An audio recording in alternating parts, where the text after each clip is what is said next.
around my mercy, if I didn't pick your call, I was scared you'll ask me to recruit somebody for you. And that is the level of how I abhor corruption. 2, I think when I went, is the only recruitment that I did under my leadership. The only one. And the speaker said it's a systemic. It was okay, inform him. Speaker, I must agree if I want to be informed. Okay, point of order. I remember the standing orders. I know. Point of order, Speaker. Let's hear her.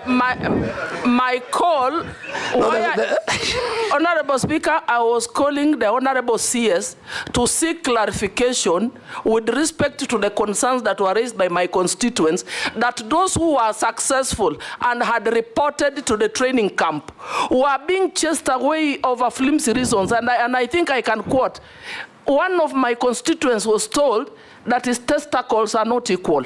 That is why he's being dismissed or returned from the training camp.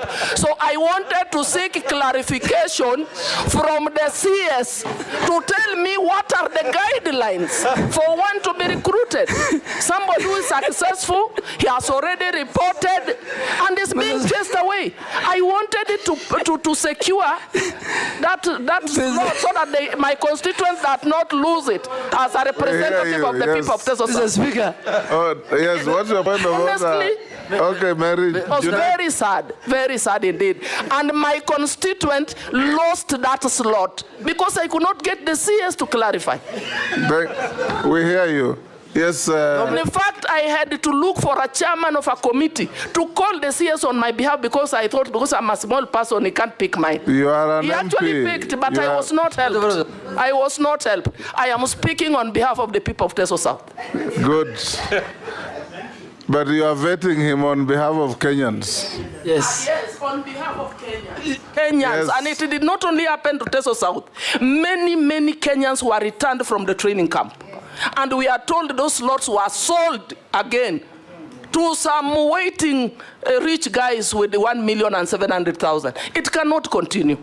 And we made it very clear to the CS nominee for defense that it should not repeat itself next time. Yes, Junet. Mr. Speaker, I want to sympathize with my colleague. And that issue has been rampant, people complaining. But the only thing I'm wondering with is if the CS of defense by then could do measurement of testicles. It's what I don't know. That's what I don't know. Mr. Speaker, let me, because it's Mr. Speaker, let me make it very clear. Yes. That the grounds given for the rejection of that recruit from Teso South is valid. Next year, if such a person comes, he will not be recruited into the Kenya Defense Force. Mr. Speaker, Kenya Defense Force's recruitment is different from the recruitment of the police. When people go are recruited at the sub-counties and they come, a very serious medical checks takes place. A number of people are sent because of medical ailments. And I think the former Vice Chief of Defense... unequal testicles ailments. Yeah, there were people... Women can know that, Chair. Mr. Speaker, I think if you allow me to finish, there are many. The testicle that I want to go into is one of them. There are many, and the chairman of defense will agree. They measure... Point of order. Let me finish before the point of order. Mr. Speaker, there are many colleagues, there are many leaders who sent me why their person has been chased. And in 10 minutes, the leadership of KDF could give me 1, 2, 3, 4 reasons, measurements including. So I am sure the next women to assist them. Not only on this. So, Mr. Speaker, there are certain criteria. There are many, and those who leave, they are not replaced. And I think let us not discuss, with your permission, the Kenya Defence Forces in a very negative. They have a special place in that. But the chairman of defense can call the generals in camera, and you are now talking about testicles. They will tell you something about even the teeth. They will tell you many things. And some of these things is because when you go, the training of the Kenya Defence Forces is so vigorous that you don't risk to take somebody who will die in the course of the training. So don't compare it with how the police are trained. Don't compare it with how the Kenya prisoners are trained. But I am sure the information, the reasons why many, including my sister, Mheshimiwa Mary Emase. And please, going forward, if it was in camera, Mr. Speaker, I will even tell you more. But now that it's in public, I don't want to say more. What's your point of order? Point of order, Mr. Speaker. You know, the issue raised by Honorable Emase is something that is out there in the public. Many Kenyans complaining about. Sometimes they think those are flimsy reasons why they are not taken. And I could understand maybe someone has squinted eyes because of shooting and, you know, flat foot, maybe because of running. I'm really wondering why, if what work testicles would really have to do with joining the disciplined forces. So I don't think we should belabor, but you don't take it lightly that there are Kenyans who are raising concerns on the reasons why they are not taken to disciplined forces. Point of order. Yes, thank you very much, Mr. Speaker, sir. With tremendous respect to Honorable Duale, and let the army hear this. It's very important. We know the historical background of the set pieces that were given in the army recruitment, including teeth. It is there to bite bullets at a certain point in time in history. Today, they do not bite bullets. That's why you hear that saying, you will have to bite the bullet, because the Indians were refusing to do it.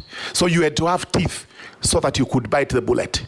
We required tall people so that they would see enemies from a distance. Today you don't have to do that, because if that was the case, the Chinese and the Japanese would have a challenge. Eventually, such things became disqualified. I think the whole code needs to be revised so that we do not have human rights abuses. But they are not even abuses. They are excuses that the army is using so that it is able to bar some Kenyans from joining the forces, and, as we are saying, so that other people can actually get the slots. So surely the army must open up on this. Point. Thank you. Let's not escalate this. Okay. For avoidance of doubt, Honorable Duale, I also have a child who was sent away for exactly the same reasons as Mary Emase's. Your Excellency, I think just to give the way forward.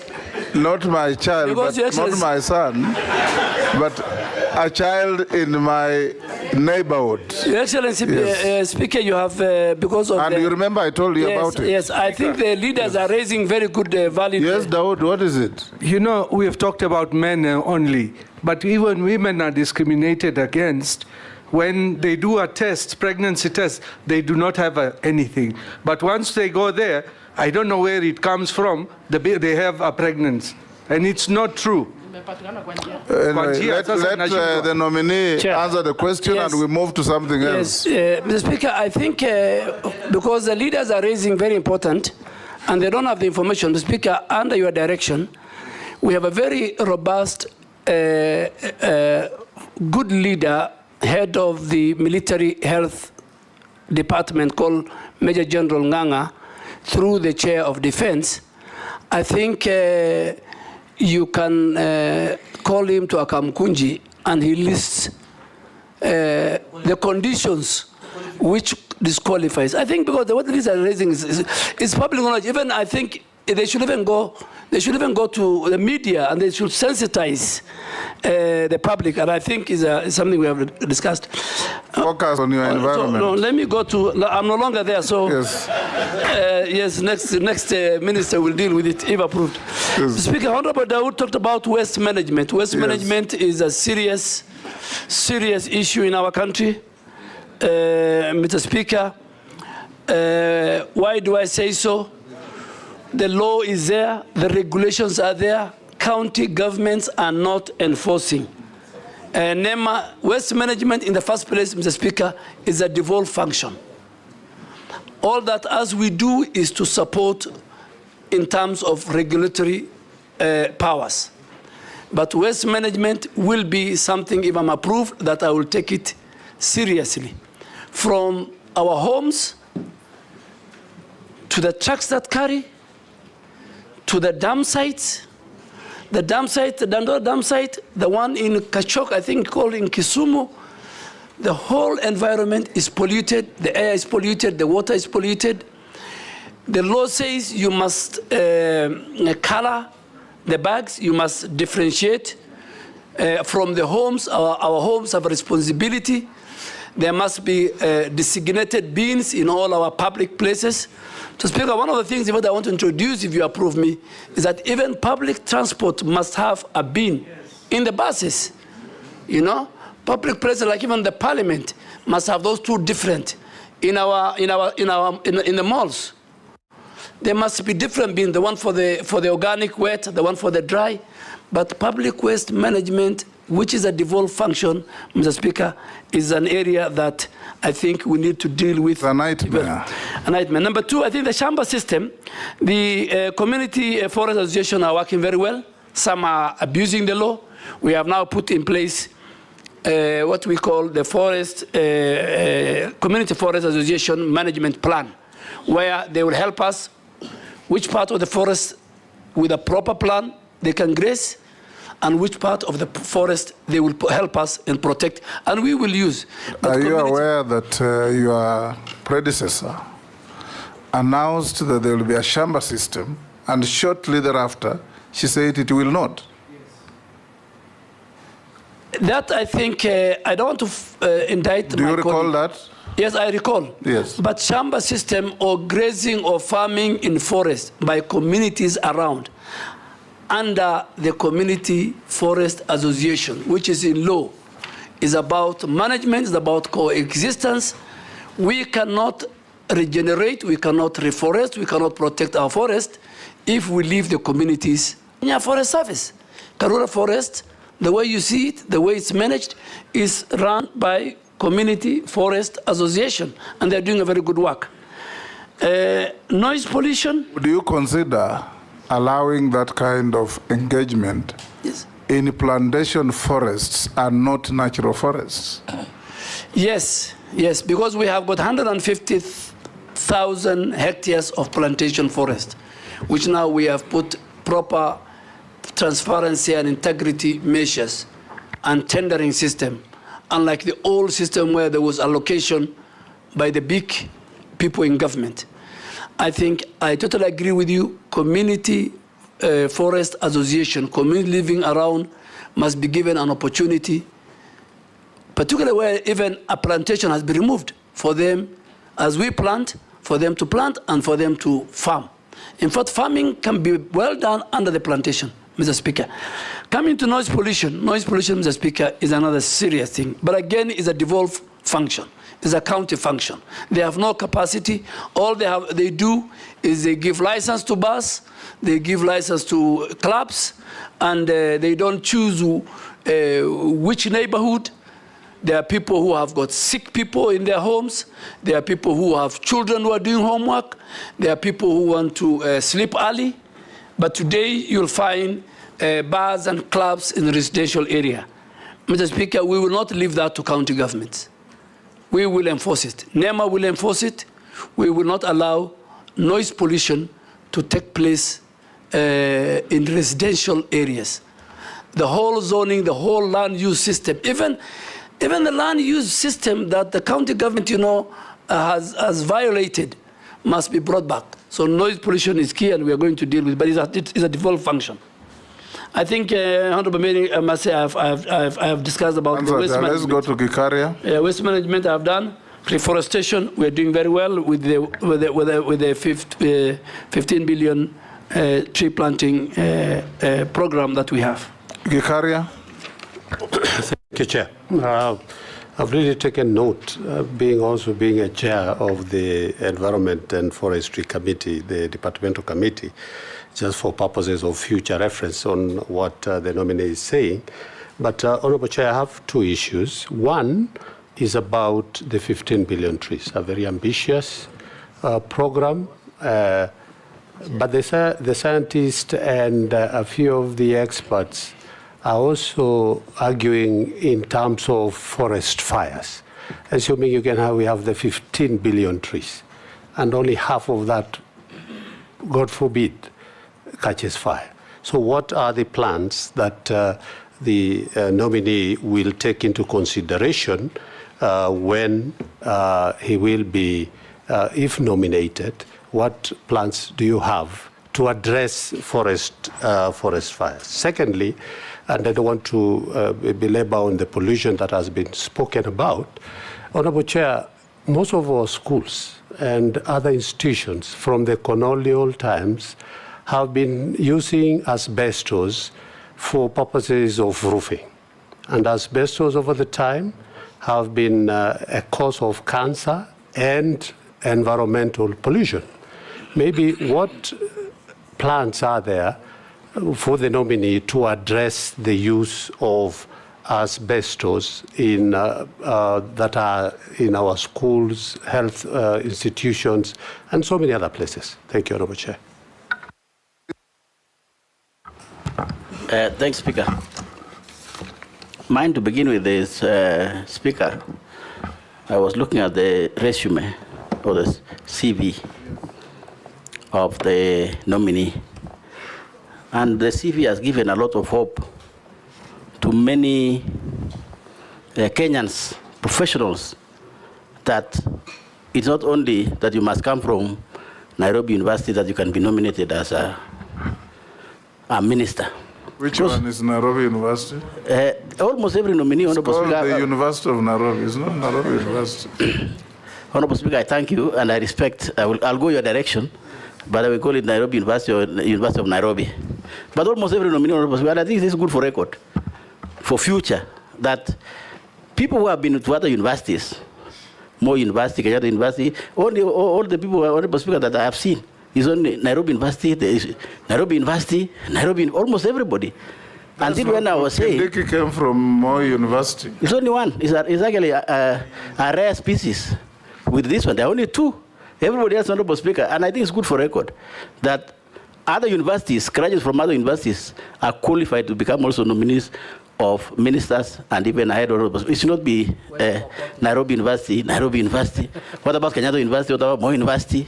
And so on and so forth. I thank you, Honorable Speaker, and I will use the questions asked by other members to judge the suitability of the candidate. I thank you, Speaker.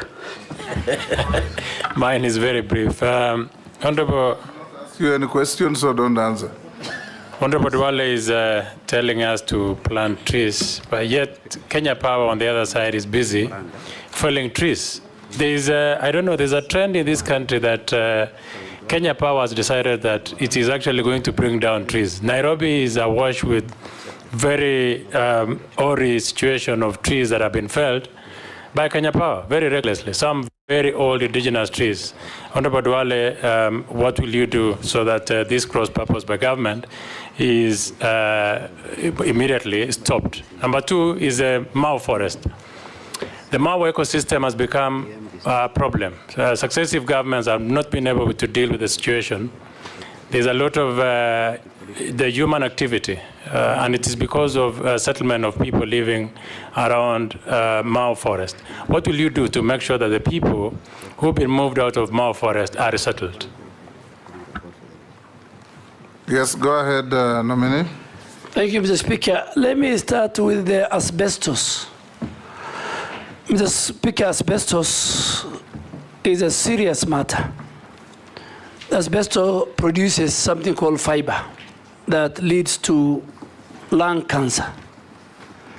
And Mr. Speaker, we have mapped out, the ministry has mapped out, NEMA has mapped out 4 ministries who their institutions still have asbestos since independence.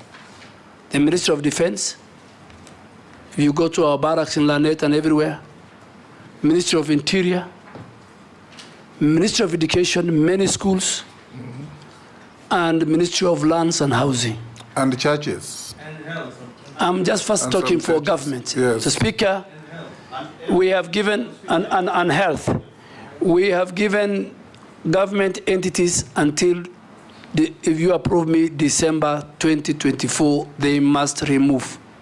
And NEMA has put in place a program on how to dispose those asbestos. We expect county governments to give us land, field. Secondly, and more important, Mr. Speaker, now that we come to churches and other now individual private citizens, within the next 3 months, if this committee approves me, we will also do an audit and map the whole country where asbestos roof is still in place. It's a dangerous thing, it's a threat to our health, and it is a cause of lung cancer, Mr. Speaker. I think on the 15 billion, Honorable Gikaria, it is not over-ambitious. We have to do it, and that's why the people of Kenya, in their own wisdom, have preserved environment in the preamble of the Constitution, in articles of the Constitution, whether we like it or not, in our own homes, in our farms, in the roads. Each and every citizen must take a responsibility of planting and trees and be part and parcel of this regeneration, reforestation, tree planting, increasing our tree cover, increasing our forest cover, and be at par with our neighbor Ethiopia.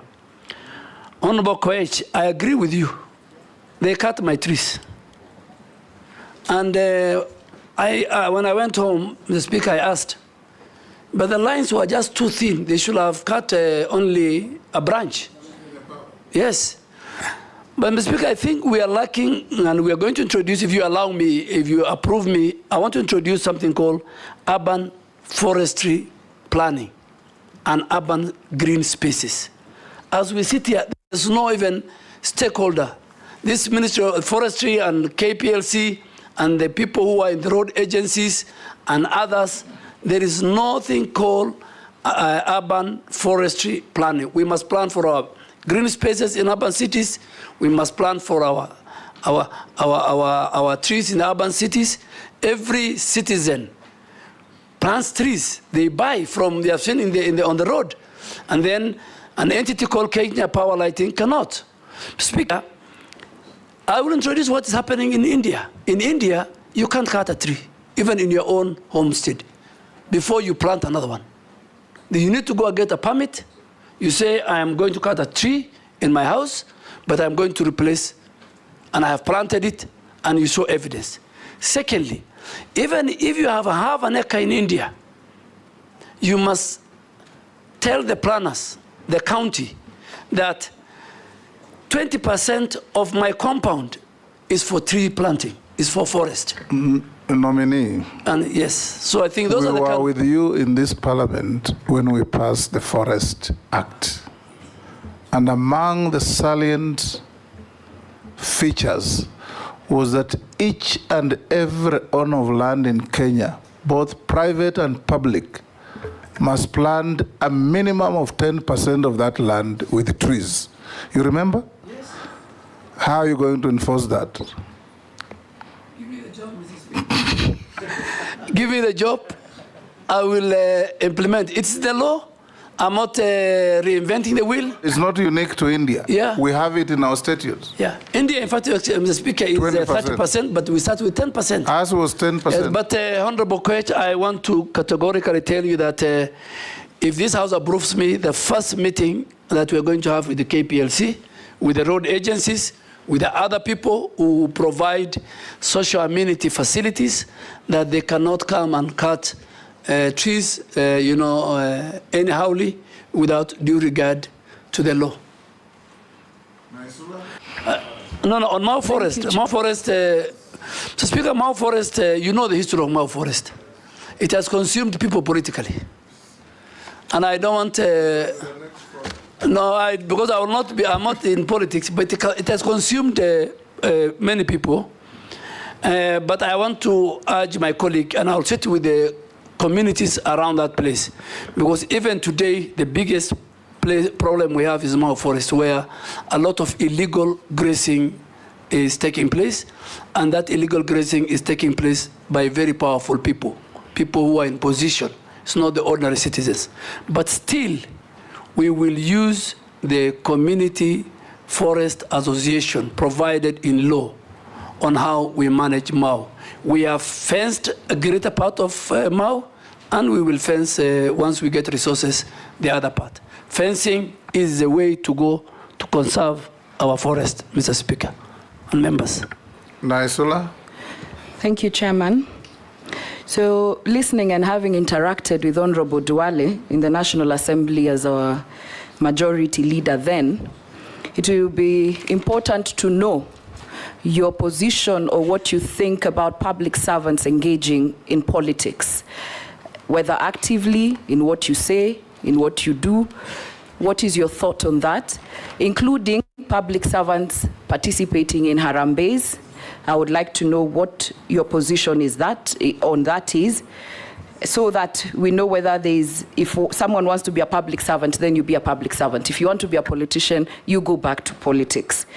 And I want to put it to you on the same breath, and even to Kenyans who are watching, that the beauty of vetting is not only to find the nominees to be suitable, but also to hold you to account in case we find you suitable and other nominees as a country and as a parliament.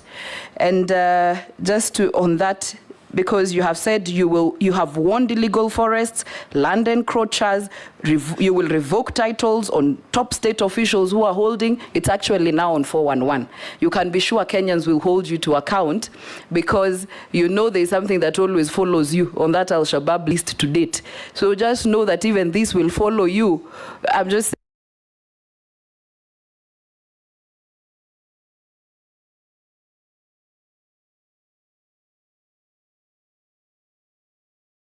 saying that this will also follow you if we find you suitable. But on matters environment, very quickly, while sustainable logging may be healthy for forests, how will you ensure the ban on protected indigenous trees is enforced and that close monitoring is allowed during logging? Because the Kenya Forest Service only devised a plan for access, control, monitoring, and reporting actual harvesting. However, there is no established framework and procedure to monitor, verify, and audit millers' compliance with licenses and permits to avoid double allocation. How will you ensure that we don't log our indigenous trees?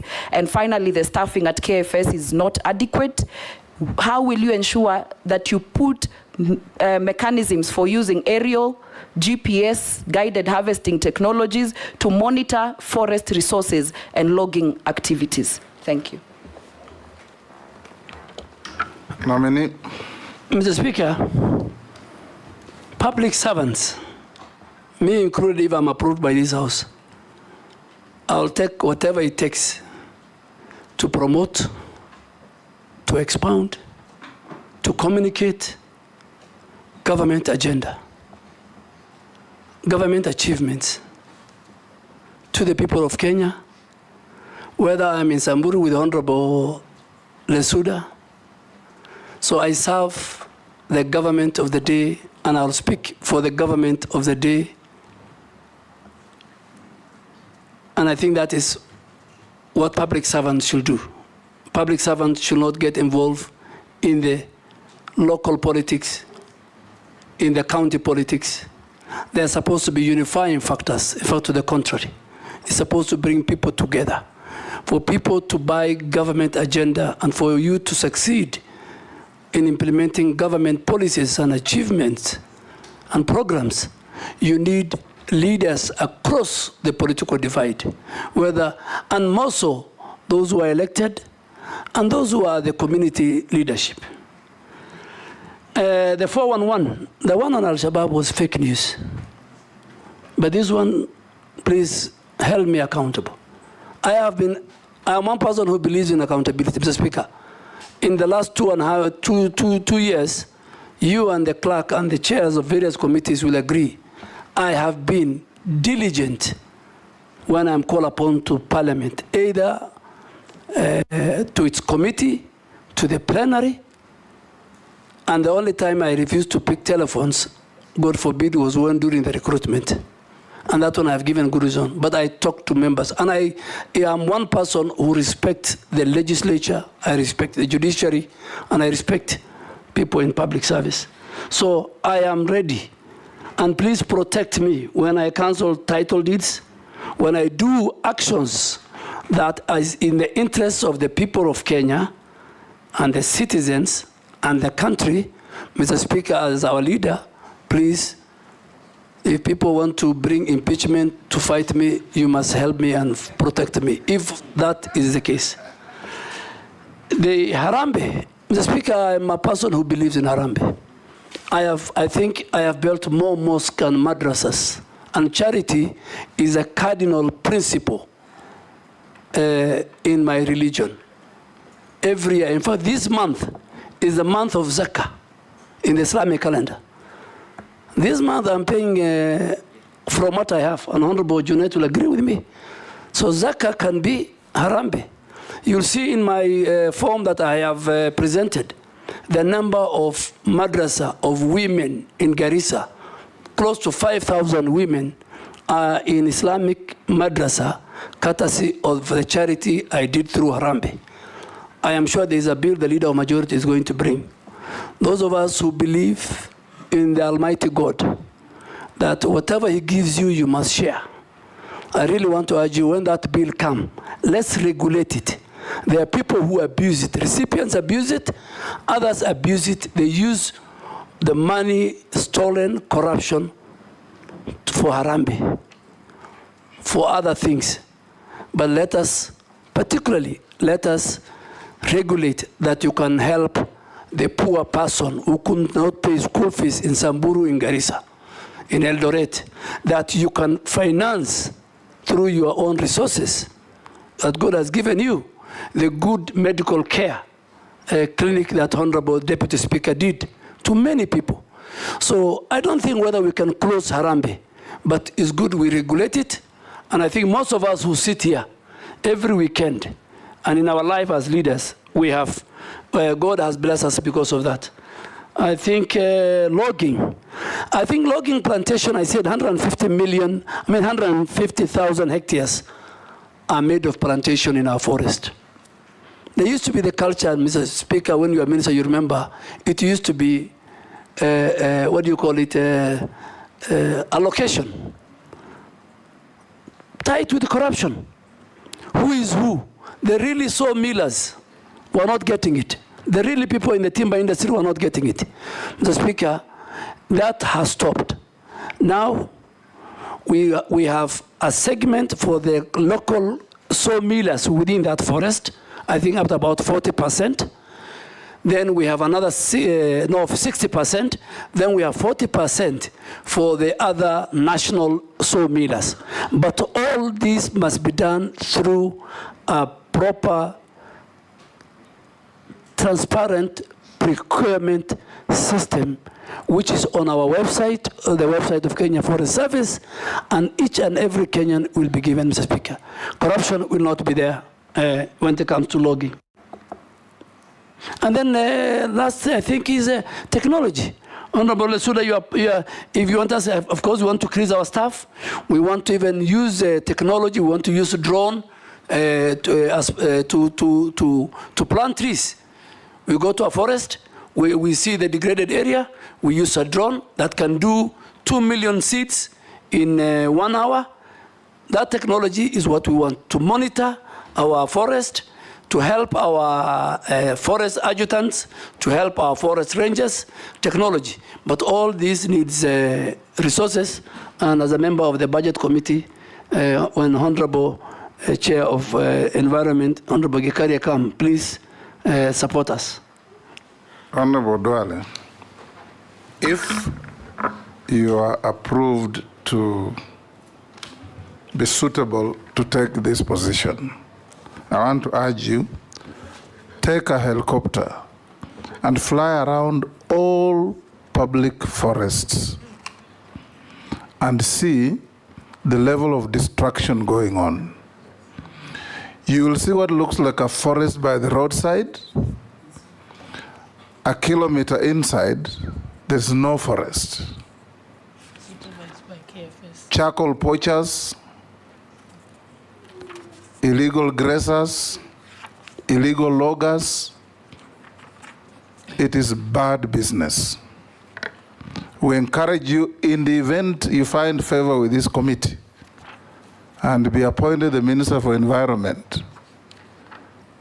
Environmental degradation has been classified as an existential threat to not only Kenya, but the rest of humanity. At least go down in history as a man who saved Kenya. Go to schools, teach children how to plant trees and live with trees. If a child goes to standard 1 and is given 2 trees to adopt, by the time they leave standard 4, 5, the tree is mature. Leta maji kidogo, mwagilia asubuhi. When you come to school, you check if your tree is safe. Very simple things. Because you talked of forest cover and tree cover. So the two will help us aggregate forests, enforce the Forest Act. If you go around the country and we want you to tell Kenyans what you are going to do, all our wetlands are being drained by farmers. There are small swamps that aggregate to a lot of wetlands in this country. They're all being subdivided, fenced, and drained away. What are you going to do about this? Because you have the law backing you to gazette all these as public assets. And if the owners compensate them, but protect them so that we can have a better environment. In the case you find favor of this committee, what are you going to do to protect the environment and the forests of Kenya? Mr. Speaker, as you said, we have 11,000 wetlands.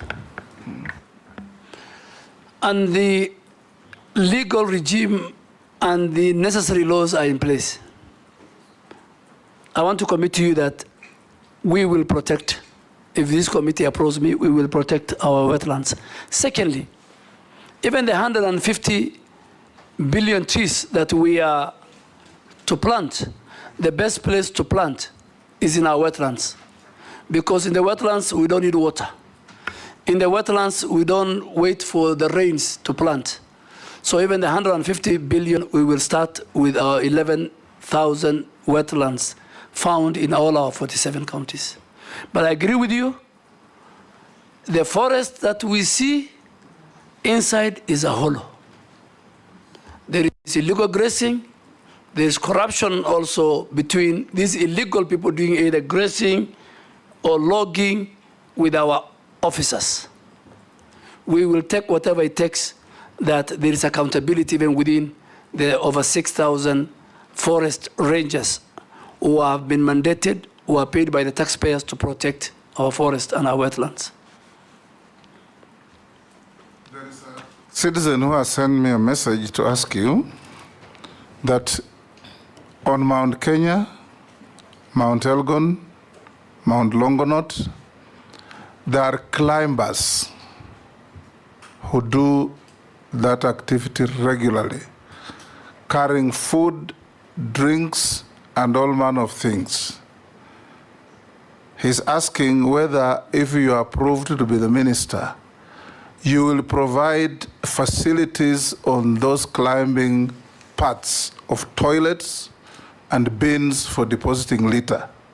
Because they say those climbers have got no toilet facilities, and you know what that means. And is that water that percolates down for human use? There's nowhere to throw litter, so there's litter everywhere.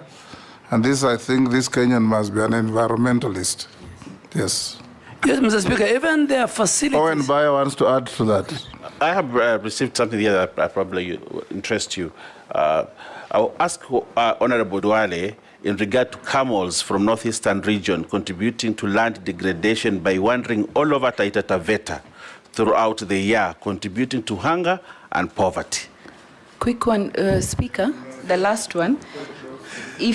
I'm told if you can ask Honorable Duale regarding any plans to stop pharmaceutical companies and other companies who are dumping waste in the sea in Mombasa. Recently, needles were found during the cyclone that was going on there.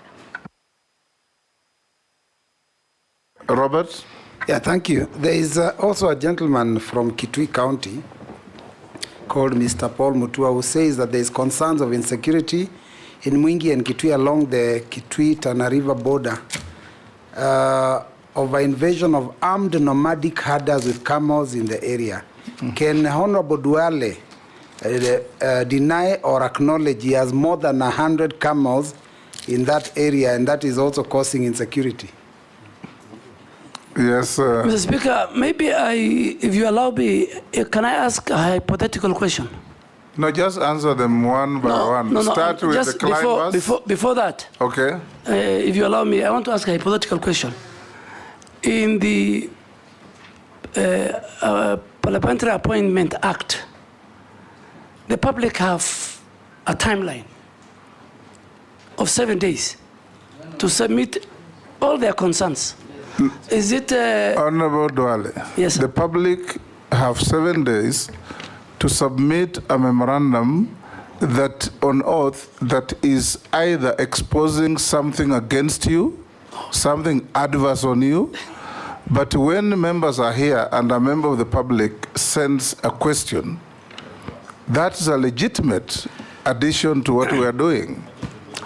Mr. Speaker, I cannot talk for camel herders. Yes. Camel herders in Kitui County. I am a camel owner, and you'll see it in my list of assets. Yes. And my camels are in between Isiolo and Garissa County. But there's a historical notion by the leadership of Kitui, Machakos,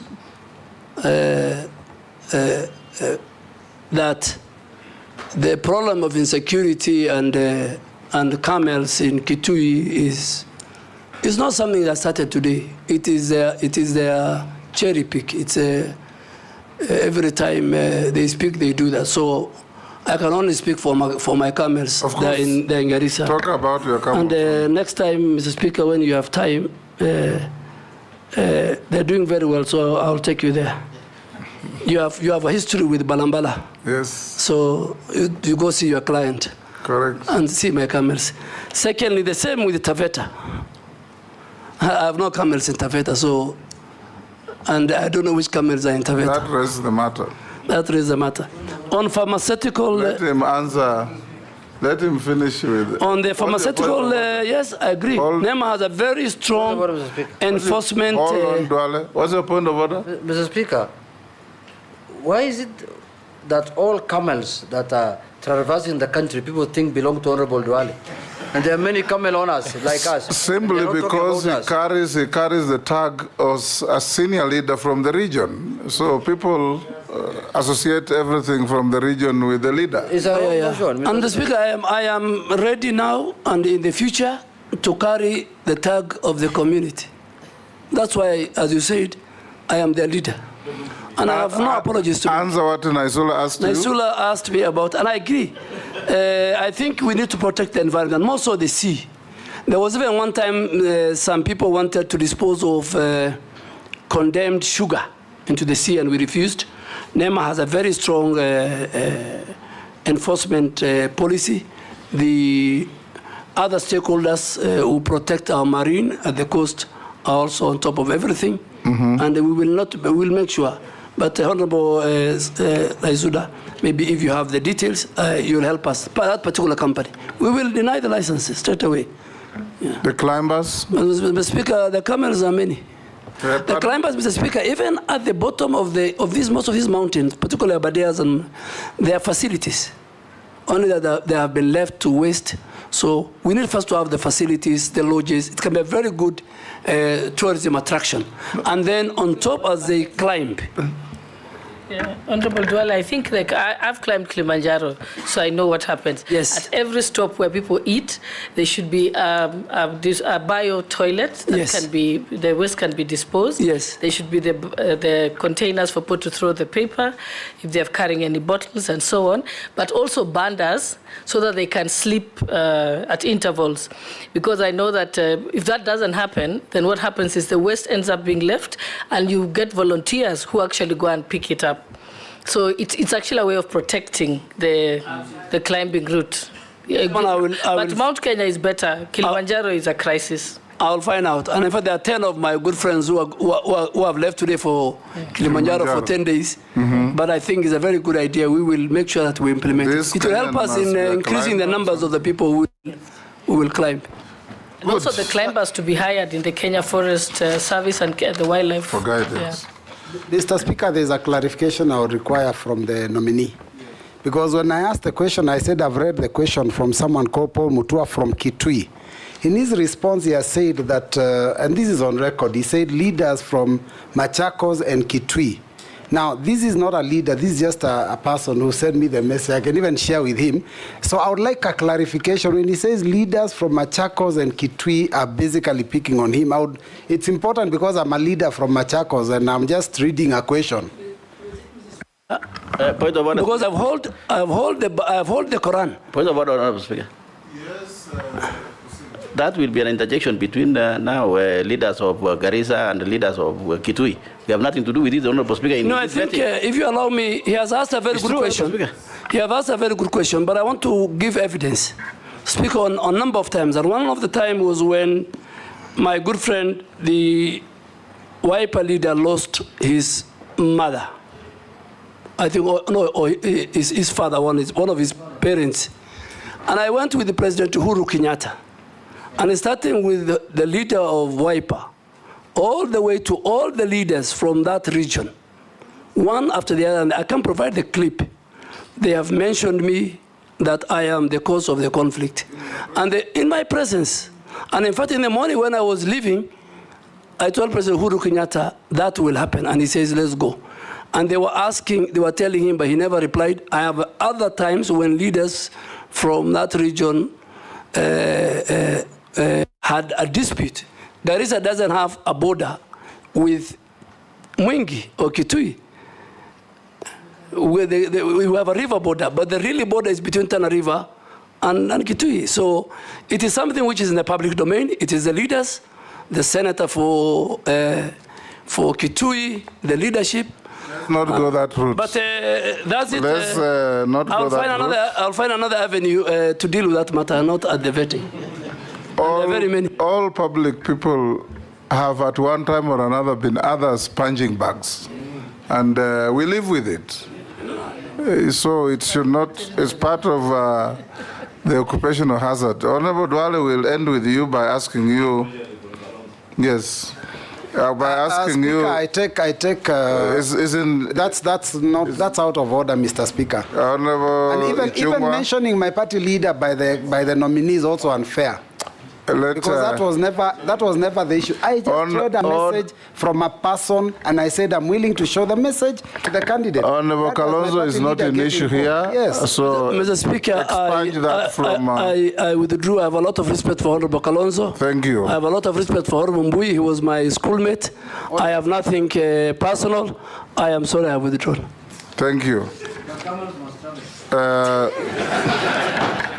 Honorable Duale, now answer the following short questions.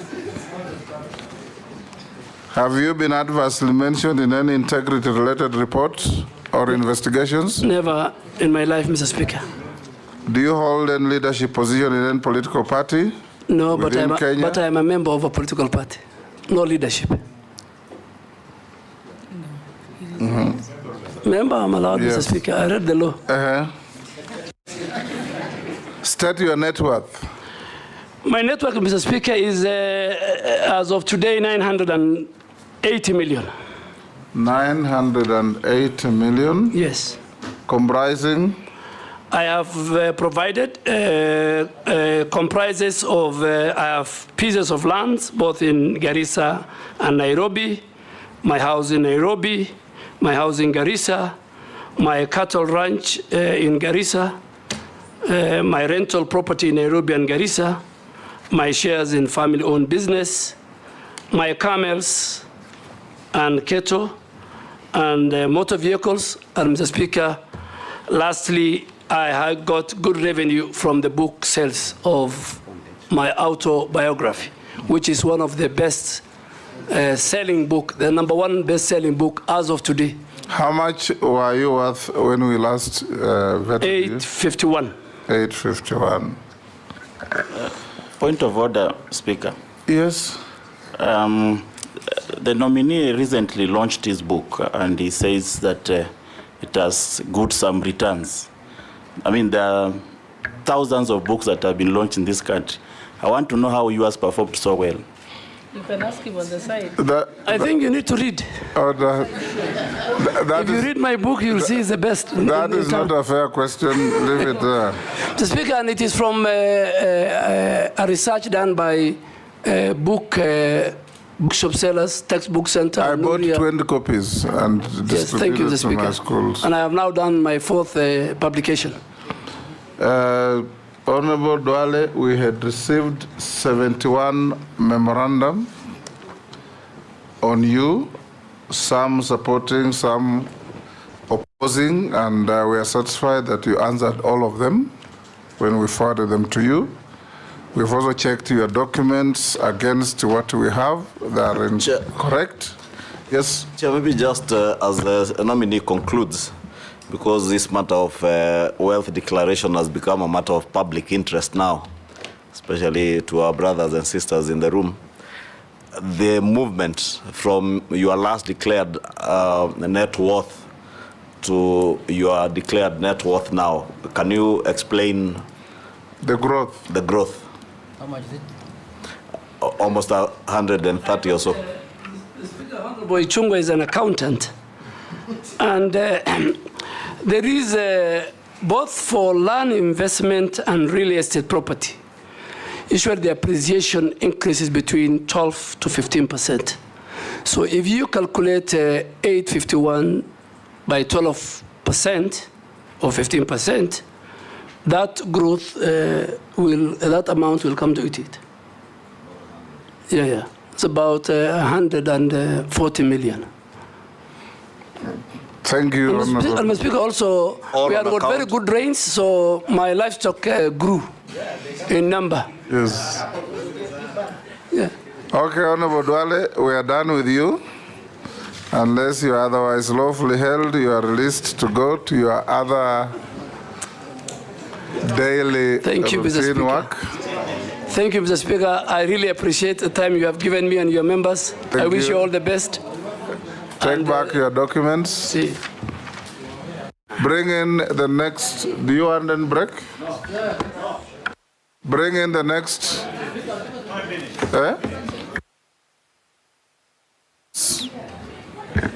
Don't go for lunch. You'll go for lunch after the 3rd. Only 5 minutes. Robert.